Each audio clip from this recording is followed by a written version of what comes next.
जय हिंद दोस्तों, आप देख रहे हैं अध्ययन केंद्र। इस वीडियो के माध्यम से अभी हम पढ़ रहे हैं लुसेंट ऑब्जेक्टिव का न्यू एडिशन का बुक, जिसमें हमारा चल रहा है आर्ट एंड कल्चर मीन्स कला और संस्कृति। आज हम पढ़ेंगे 16वां एक्सरसाइज भारत की भाषाएं। काफ़ी इंपॉर्टेंट है, ध्यान से देखिएगा। पर इससे पहले बता दें कि अगर आप मैथ पढ़ना चाहते हैं तो मैथ के लिए अध्ययन केंद्र मैथ सर्च करोगे यूट्यूब पे, यानी तो लिंक डिस्क्रिप्शन बॉक्स में है, वहाँ से आप ज्वाइन कर सकते हैं। वहाँ सगीर अहमद का मैथ का बुक चल रहा है अभी। चलो स्टार्ट करते हैं पहले प्रश्न से। पहला प्रश्न है हमारा, संविधान की 8वीं अनुसूची में मूलतः कितनी भाषाएं शामिल थी। इस टर्म को याद रखना, मूलतः जब भी हो इसका मतलब ये हुआ कि जब संविधान बन रहा था या बना था उस टाइम में कितनी भाषाएं शामिल थी। तो उस टाइम में कितना भाषा था? 14 था, 14। और कौन सी अनुसूची में है भाषा के बारे में? तो 8वीं अनुसूची में। यहाँ से दो प्रश्न आ रहे हैं। भारत में भाषा कौन सी अनुसूची में है? तो 8वीं अनुसूची में। मूल संविधान में कितनी भाषाएं थी? 14 थी। वर्तमान में मतलब भारत में भारत के संविधान द्वारा कितनी भाषाएं स्वीकृत है? मतलब ये हुआ कि 8वीं अनुसूची में वर्तमान में कितनी भाषाएं हैं? 22 भाषाएं हैं, 22 क्षेत्रीय भाषाएं हैं। राइट। आगे प्रश्न है तीसरा नंबर हमारा, संविधान की 8वीं अनुसूची में शामिल 4 नई भाषाएं इसमें से कौन कौन सी है? तो संथाली, मैथिली, बोडो और डोगरी। याद रखना, डोगरी जो है ये जम्मू कश्मीर की भाषा है। डोगरी कई बार पूछ लेता है, डोगरी कहाँ की भाषा है? तो जम्मू कश्मीर की। जबकि संथाली कहाँ का है? झारखंड का है। मैथिली बिहार का है। आगे है हमारा, भारतीय भाषाओं को कितने प्रमुख वर्गों में बांटा गया है? यह 4 प्रमुख वर्गों में बांटा गया है। Option number B. निम्नलिखित में से किस समूह की भाषा को भारत में सबसे अधिक लोग बोलते हैं? सबसे अधिक बोलते हैं भारतीय आर्य। भारतीय आर्य। भारत में सबसे कम बोला जाने वाला भाषा कौन सा है? चीनी तिब्बती। चीनी तिब्बती। ऑस्ट्रियाक भाषा समूह की भाषाओं में बोलने वाले को क्या कहा जाता है? मतलब जो ऑस्ट्रियाक भाषा बोलते हैं उस समूह को कहते हैं Nishad. Nishad. Option number B. चीनी तिब्बती भाषा समूह की भाषाओं को बोलने वाले को क्या कहा जाता है? जो चीनी तिब्बती भाषा बोलते हैं वो होते हैं किरात। किरात। द्रविड़ भाषाओं में सर्वाधिक बोली जाने वाली भाषा कौन सी है? द्रविड़ भाषा में आता है आपका तेलुगु। तेलुगु। याद रखना, द्रविड़ एक शैली भी है, वो मंदिर बनाने की एक शैली है द्रविड़ शैली। द्रविड़ भाषा हो तो ये तेलुगु से रिलेटेड हुआ। कौन सी भाषा ऑस्ट्रिक भाषा समूह में शामिल नहीं है? ऑस्ट्रिक भाषा समूह में ओराव शामिल नहीं है, जबकि संथाली, मुंडा हो ये सब ऑस्ट्रिक भाषा समूह में शामिल है। आंसर हमारे यहाँ पे डी बन रहा है। किस भाषा को द्रविड़ परिवार के सभी भाषाओं की जननी कहा जाता है? यह है तामिल। तामिल को द्रविड़ परिवार में जितना भी भाषा है उसका जननी कहा जाता है। याद रखिएगा, तामिल मीन्स जो सभ्यता है वो काफ़ी पुराना है, उसको संगम सभ्यता कहा जाता है, जो कि संस्कृत के समकालीन माना जाता है। ठीक है ना, तो संगम सभ्यता याद रखना थोड़ा। किस भाषा को भारतीय आर्य भाषाओं की जननी, भारतीय आर्य संस्कृति का आधार और देव भाषा आदि नाम से जाना जाता है? जब भी देव भाषा का जिक्र हो मतलब क्या हो जाएगा? संस्कृत। संस्कृत। संस्कृत में सर्वाधिक प्रभावित द्रविड़ भाषा कौन सी है? ये है आपका तेलुगु। द्रविड़ भाषा जहाँ भी आएगा तेलुगु पे टिक कर लेना। भारतीय संविधान के अनुसार यहाँ की राज्य भाषा क्या है? भारतीय संविधान के अनुसार यहाँ का राज्य भाषा क्या है? हिंदी। कौन से आर्टिकल में है? 343, मतलब 7 का क्यू। ठीक है ना, 7 का क्यू है ये 343। इसमें जिक्र किया गया है कि भारत का राज्य भाषा क्या है? हिंदी है।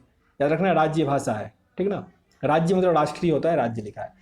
भाषा के संबंध में हिंदी शब्द का प्रयोग सर्वप्रथम किसने किया था? सर्वप्रथम पहले किया था अमीर खुसरो ने। अमीर खुसरो ने। ऑप्शन नंबर ए सही है। भारतीय संविधान में हिंदी को कहा जाता है, हिंदी को हम क्या कहते हैं? ये काफी अच्छा प्रश्न है। हिंदी को कहा जाता है राजभाषा। याद रखना, कभी भी राष्ट्रभाषा संवैधानिक नहीं है, राजभाषा उसमें लिखा गया है। तो एग्जाम में सब रहेगा, आपको राजभाषा पे टिक करना है। ऑप्शन नंबर सी यहाँ आपका सही बनेगा। राज्य भाषा आयोग के अध्यक्ष कौन थे? बीजी खेर। बीजी खेर। उर्दू भाषा का शब्द है। उर्दू किस भाषा का शब्द है? उर्दू संबंधित है तुर्की से। तुर्की। मुगल काल में किस भाषा को रेख्ता कहा जाता था? रेख्ता कहा जाता था उर्दू को। उर्दू। मुगल काल का राजकीय भाषा कौन सा था? फारसी। मुगल काल का राजकीय भाषा फारसी था। निम्नलिखित में से किस राज्य में संस्कृत भाषा को राज्य की द्वितीय राजभाषा का दर्जा प्राप्त है? यह कौन सा जगह है? Uttarakhand. Uttarakhand. Option number D. दक्षिण भारत में हिंदी भाषा के क्षेत्र और उसके प्रचार प्रसार किनके द्वारा किया गया था? तो यह किया गया था सी राज गोपालाचारी के द्वारा। सी राज गोपालाचारी के द्वारा। हिंदी के पश्चात भारत की दूसरी सर्वाधिक बोले जाने वाली भाषा कौन सी है? हिंदी के बाद मतलब पहले स्थान पे हिंदी है, दूसरे स्थान पे सबसे अधिक बोले जाने वाला भाषा कौन सा है? बांग्ला है, बांग्ला। ऑप्शन नंबर सी होगा। दुनिया में बोल दे सबसे अधिक कौन सा भाषा बोला जाता है? तो ये मंदारी कहते हैं। मंदारी मीन्स या चाइनीज और मैंडारिन एक ही होता है, तो कभी कंफ्यूज ना कर जाना। बुक में कभी कहीं मैंडारी लिखा रहेगा, कहीं कहीं चाइनीज लिखा रहेगा। आगे प्रश्न है हमारा, दक्षिण भारत की सर्वाधिक प्राचीन भाषा कौन सी है? मतलब साउथ इंडिया का सबसे प्रचलित भाषा कौन सा है? तामिल है, तामिल। ऑप्शन नंबर ए सही है यहाँ पे। भारत की किस भाषा को इटालियन ऑफ द ईस्ट कहा जाता है? इटालियन ऑफ द ईस्ट कहते हैं तेलुगु को, तेलुगु को। देश के एकमात्र किस राज्य की राजभाषा अंग्रेजी है? ये आपका नागालैंड का, नागालैंड, राजधानी कोहिमा। लक्षद्वीप समूह के मिनिकाई द्वीप की राजभाषा क्या है? लक्षद्वीप समूह के मिनिकाई द्वीप की भाषा कौन सी है? इसका आंसर क्या बन जाएगा आपका? Tamil, Tamil. Option number B. अच्छा, यहाँ पे कमेंट बॉक्स में आपको बताना है थोड़ा कि नागालैंड जो है वो कितने स्टेट से बॉर्डर अपना टच करता है। आगे प्रश्न हमारा, डोगरी भाषा मुख्य रूप से कहाँ बोली जाती है? डोगरी बोला जाता है जम्मू कश्मीर में, जम्मू कश्मीर में। अच्छा, इस प्रश्न को फिर से देख लो, 27 नंबर। लक्षद्वीप समूह के मिनिकाई द्वीप की भाषा कौन सी है? माहल, माहल। आंसर क्या बनेगा? Option number D. और ये डोगरी तो जम्मू कश्मीर पहले ही जिक्र कर चुके हैं।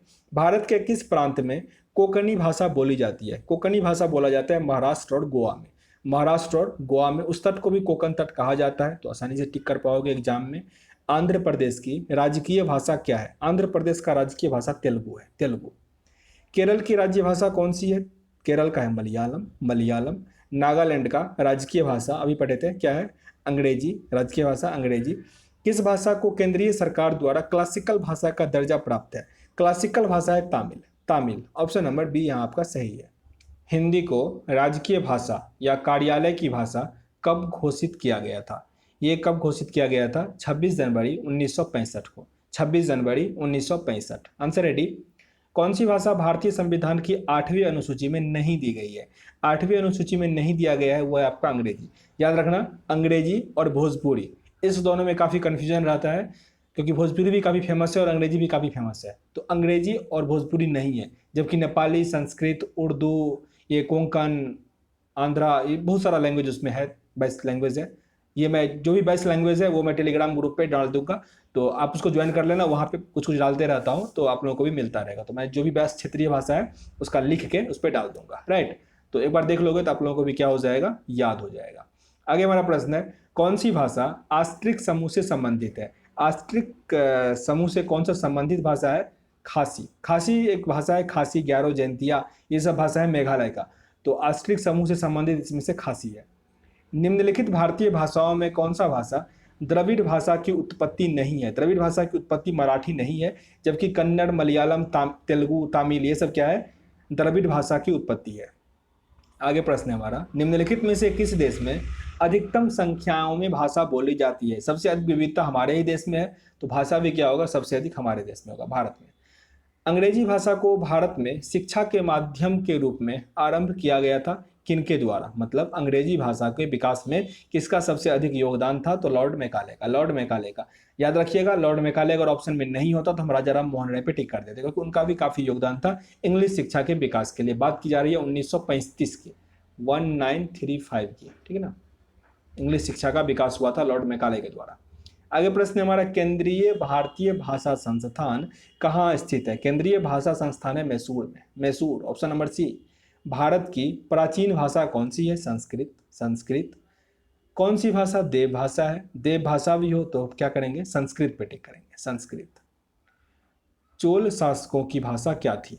चोल शासकों की भाषा थी तामिल, तामिल। ऑप्शन नंबर सी। निम्नलिखित भाषाओं पर विचार करना है कि उपयुक्त में से किसको सरकार ने क्लासिकी भाषा, मतलब इसमें से कौन कौन सा भाषा क्लासिकल भाषा का दर्जा प्राप्त है? तो यहाँ पे एक कन्नड़ है और यह क्या है? तेलुगु है। कन्नड़ और तेलुगु को क्लासिकल लैंग्वेज का दर्जा प्राप्त है। भारत की तीसरी सर्वाधिक बोली जाने वाली भाषा कौन सी है? सबसे अधिक बोले जाने वाली, तीसरे नंबर पे है तेलुगु, तेलुगु। पहला हिंदी, दूसरा बांग्ला और तीसरा क्या है? तेलुगु है। ऑप्शन नंबर ए यहाँ आपका सही है। और सबसे कम बोला जाने वाला कौन सा वर्तमान में है? तो संस्कृत है, संस्कृत। आगे है, निम्नलिखित देशों में से किसमें तामिल एक प्रमुख भाषा है? तामिल एक प्रमुख भाषा है सिंगापुर का, सिंगापुर में भी तामिल कहा जाता है। अमीर खुसरो ने किसके विकास में अग्रिम भूमिका निभाई? अमीर खुसरो ने इसमें से किस भाषा के विकास में अग्रिम भूमिका निभाई? तो खड़ी बोली, खड़ी बोली। ऑप्शन नंबर सी। त्रिपुरा की राज्य भाषा कौन सी है? त्रिपुरा का है बांग्ला। बांग्ला है त्रिपुरा का राज्य भाषा। संघ शासित प्रदेश लक्षद्वीप का भाषा क्या है? लक्षद्वीप का है मलयालम। मलयालम। गोवा का स्वीकृत राजभाषा कौन सा है? गोवा का कोंकणी। कोंकणी। निम्नलिखित में से कौन से राज्य में उर्दू को अपनी सरकारी भाषा के रूप में स्वीकृत प्रदान किया है? उर्दू को प्रदान किया है Jammu Kashmir. Jammu Kashmir. Option number D. भारतीय भाषाओं में हिंदी के बाद विश्व में कौन सी भाषा अधिक बोली जाती है? तो रिपीटेड प्रश्न हो गया बांग्ला। बांग्ला। तीसरे स्थान पे क्या है? तेलुगु है। हिंदी भाषा भारतीयों का कितना प्रतिशत है? मतलब हिंदी बोलने वाले का कितना प्रतिशत है? तो है 40%। 40%। निम्नलिखित में से किस एक भाषा को शास्त्रीय भाषा का दर्जा प्राप्त है? शास्त्रीय भाषा का दर्जा प्राप्त है ओडिया को। ओडिया को शास्त्रीय भाषा का दर्जा प्राप्त है। भारत के किस क्षेत्र की भाषा है द्रविड़ कुल से संबंधित है? तो यह है दक्षिण क्षेत्र, साउथ, जिसमें तमिल बोला जाता है। महाराष्ट्र में कौन सी भाषा गंभीर रूप से लुप्त होने की कगार पे है? यह है आपका दिमासा। दिमासा लुप्त होने की कगार पे है। इनमें से कौन सा भाषा द्रविड़ भाषा परिवार का भाग नहीं है? द्रविड़ भाषा परिवार का भाग नहीं है कोंकणी, जबकि तेलुगु, मलयालम, तमिल, ग्यारो खासी वो सब जो था वो सब द्रविड़ भाषा का पार्ट है। तो टोटल 57 प्रश्न मैंने कंप्लीट कर लिया। आगे आपका भारत की लिपियां हैं वो नेक्स्ट वीडियो में कवर करेंगे। सेशन अगर अच्छा लग रहा हो तो जरूर लाइक और शेयर कर दीजिएगा। चैनल पे नए हैं सब्सक्राइब भी कर लीजिएगा। पसंद ना आ रहा हो डिसलाइक भी कर सकते हैं, पर कारण जरूर बताइएगा ताकि वीडियो को इंप्रूव कर सके नेक्स्ट वीडियो में। तब तक के लिए जय हिंद।